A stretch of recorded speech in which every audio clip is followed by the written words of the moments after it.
नमस्कार, मैं मोहम्मद आसिफ और आप देख रहे हैं एसपीएन 9 न्यूज़। बेहद खास मेहमान मेरे साथ मौजूद हैं राकेश सर आपका बहुत बहुत स्वागत है।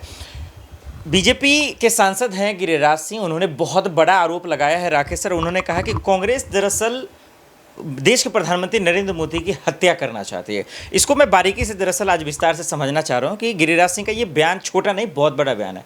आखिर आप जानते हैं, आप तो खैर मेरे से बेहतर जानते हैं, राजीव गांधी जी, इंदिरा गांधी जी, सबकी हत्या किस तरीके से हुई। मोदी जी को लेकर गिरिराज सिंह का ये बयान आप कैसे देखते हैं ऐसे वक्त में जब संसद में हंगामा चल रहा है? देखिए, गिरिराज सिंह का जो ये बयान है, देश में केंद्रीय मंत्री हैं गिरिराज सिंह और पार्टी के पुराने नेता हैं और वरिष्ठ संसद सदस्य भी हैं। उनके मुंह से इस तरह की बात निकलना अपने आप में बीजेपी के शासन को कहीं ना कहीं कटघरे में खड़ा करती है।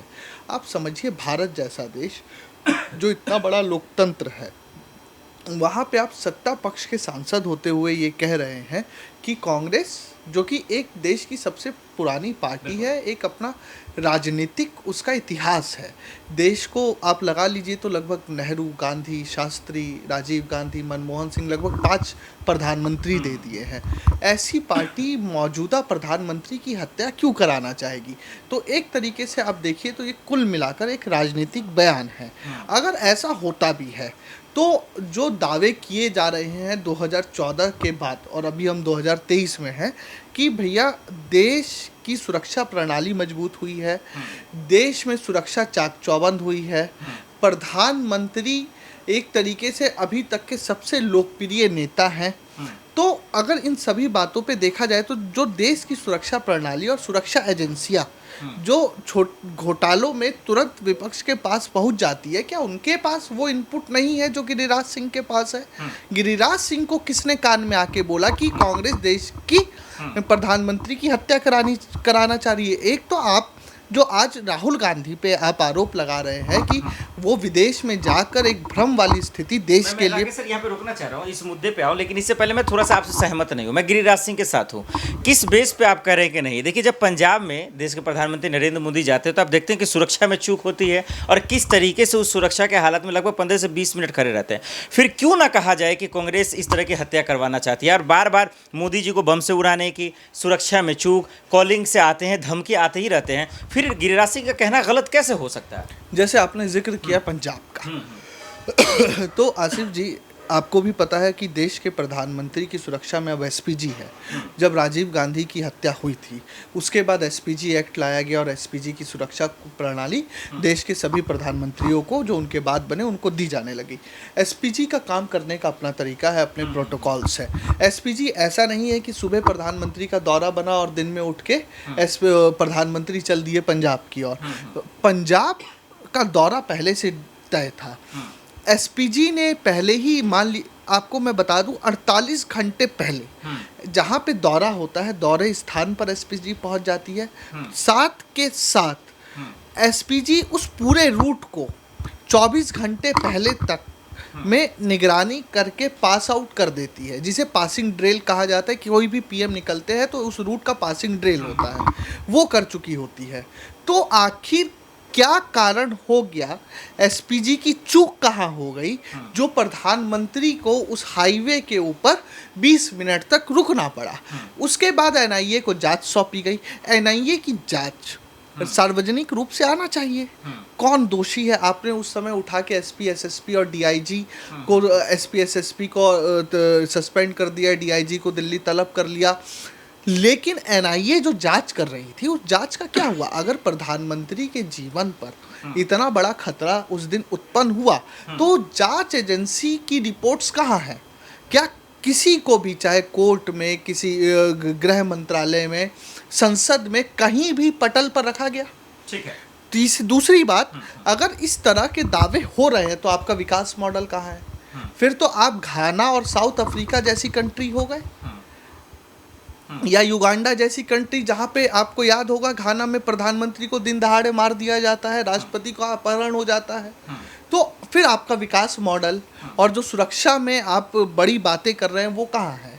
तो गिरिराज सिंह को इन बातों को भी स्पष्ट करना चाहिए। नहीं, गिरिराज सिंह ने ये भी कहा कि दरअसल हमारे देश के नेता विदेश में जाते हैं, मोदी जी की आलोचना करते हैं, ठीक है, अपने देश में करे, लोकतंत्र ने हक दिया है, लेकिन मोदी जी को टारगेट करना, उनकी छवि को खराब करना, अमेरिका जाते हैं, लंदन जाते हैं, जिस राहुल गांधी का आप जिक्र कर रहे थे, तो भाई देश में आलोचना कीजिए ना, विदेश में नीति क्यों खराब कर रहे हैं, क्यों वहां से जाके बदनाम कर रहे हैं? देखिए, इस पे मैं थोड़ा सा इस बात से मैं इत्तेफाक रखता हूँ सत्ता पक्ष के, कि देखिए आपकी परेशानी है, आप अपने घर में रखिए।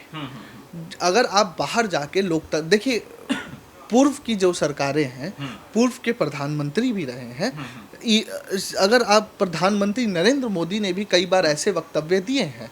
अगर आपको याद होगा तो जो लास्ट टाइम वो जर्मनी पहुंचे, तब उन्होंने बोला कि भारत तरक्की कर रहा है, भारत अब वो देश नहीं रहा है। तो बयानबाजियां तो सभी नेताओं ने की हैं, चाहे वो उसमें राहुल गांधी हैं या प्रधानमंत्री नरेंद्र मोदी है, दोनों ही एक समान कटघरे में खड़े हैं।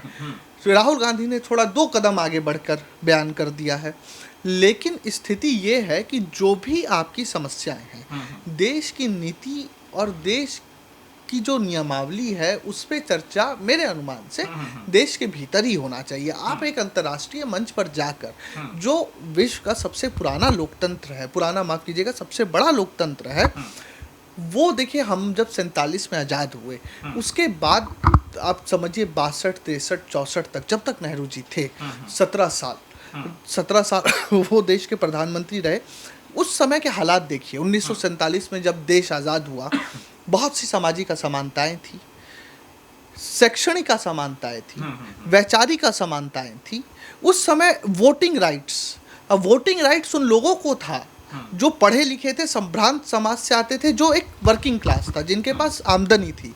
उसके बाद कई सारे चुनावी प्रक्रियाओं में बदलाव हुए, 18 वर्ष की आयु के लोगों को वोटिंग राइट्स दिए गए। देश अपने लोकतंत्र को मजबूत करता हुआ गया है। ऐसा नहीं है कि 47 में जो देश था, जो एक आज़ाद देश था, उसमें बहुत सी कमियां थी और दुनिया टकटकी लगाए बैठी थी कि जो देश 1947 में भारत आज़ाद हो रहा है 2 टुकड़ों में बंटकर, वो क्या लोकतंत्र अपना जीवित रख पाएगा। लेकिन हमने पूरी दुनिया को, पूरे विश्व को ये बताया कि नहीं, हम समर्थ हैं कि अपना लोकतंत्र जीवित रख सके। 67 आप याद कीजिए, अकाल, 62, 64, युद्ध का दौर, उन तमाम राजनीतिक उठापटक, 75 हमने आपातकाल भी देखा। उन सबके बीच में आज हमारा लोकतंत्र 75 साल का हो गया। तो लोकतंत्र को जीवित रखने में एक व्यक्ति की भूमिका नहीं है या एक पार्टी की भूमिका नहीं है। लोकतंत्र सामाजिक होता है। तो लोकतंत्र सामाजिक है और भारत का लोकतंत्र सामाजिक है। तो इस वजह से वो 75 साल से जीवित है और मजबूत होता जा रहा है। तो कोई भी अगर नेता विदेश में जाके ये बोले कि लोकतंत्र खतरे में है, तो लोकतंत्र खतरे में नहीं है। आसिफ भाई, मैं एक चीज और जोड़ दूं, क्रांति नहीं हुई भारत में कभी। आपने यूरोप की क्रांति सुनी होगी, अमेरिका की क्रांति सुनी होगी, भारत की क्रांति नहीं सुनी। भारत में संघर्ष हुआ और संघर्ष दूसरे लोग, बाहरी लोगों से होता है। क्रांति आपसी होती है। अमेरिका अगर आप देखेंगे तो श्वेत अश्वेत की क्रांति हुई। यूरोप में आप देखेंगे तो औपनिवेशिकवाद की क्रांति हुई। भारत में क्रांति नहीं देखी गई। भारत में संघर्ष देखा गया, चाहे 1857 का संघर्ष है, 1932 का संघर्ष है या भारत जोड़ो आंदोलन है। भारत में संघर्ष हुए, क्रांतियां नहीं हुई। तो लोकतंत्र हमेशा भारत का जीवित था। किसी के बोलने ना बोलने से लोकतंत्र भारत का मरने वाला नहीं है। और जो गिरिराज सिंह का बयान है वो मूल रूप से एक राजनीतिक बयान है। और अगर ऐसा होता है तो भारत की सुरक्षा एजेंसियां क्या कर रही हैं और भारत की सरकार क्या कर रही है, वो उनको ही कटघरे में खड़ा कर रहे हैं। ठीक है, बहुत बहुत शुक्रिया राकेश सर। वाकई में ये सवाल तो है, लेकिन अब ये देखना पड़ेगा कि बार बार चाहे विपक्ष के तमाम पार्टियां हो, मोदी जी को ही क्यों घेरती है। बीजेपी सरकार से सवाल पूछे ना। और ये सुरक्षा का मामला जिस तरीके से सर ने समझाया, ये देखना पड़ेगा कि अब गिरिराज सिंह का जवाब क्या वाकई में विपक्ष की तरफ से कोई देगा या फिर बीजेपी की तरफ से। ये बहुत बड़ी बात रहेगी। आज के लिए इतना ही, मुझे दीजिए इजाजत। आप देखते रहे SPN9 न्यूज़। नमस्कार।